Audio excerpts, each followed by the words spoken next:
৭ জানুয়ারি বাংলাদেশের রাজনৈতিক ইতিহাসে একটি বহুল আলোচিত ও বিতর্কিত দিন। দ্বাদশ জাতীয় সংসদ নির্বাচনকে ঘিরে দেশ জুড়ে উঠেছিল তীব্র সমালোচনা। বিরোধী দল ও বিভিন্ন রাজনৈতিক সংগঠন এই নির্বাচনকে আখ্যা দিয়েছিল প্রহসনী নির্বাচন হিসেবে।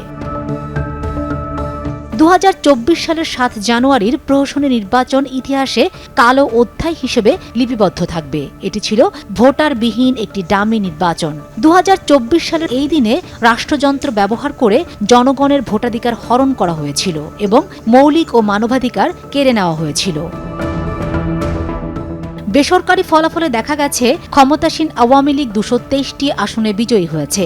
স্বতন্ত্র হিসেবে জয়ী হয়েছিল ৬২ জন, যাদের অধিকাংশই ছিল আওয়ামী লীগের সঙ্গে সংশ্লিষ্ট।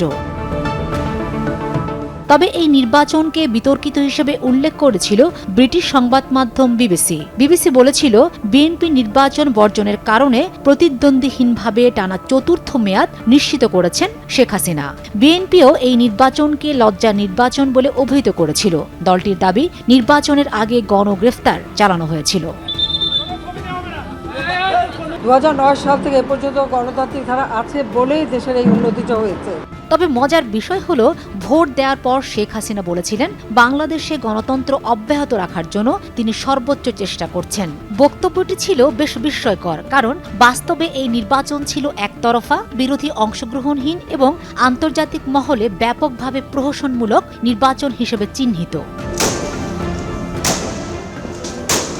এরপর ২০২৪-এ দেশে গণঅভ্যুত্থানের মাধ্যমে নতুন এক পরিবর্তন নিয়ে আসে সর্বস্তরের মানুষ, বিশেষ করে বিপ্লবী ছাত্র সমাজ।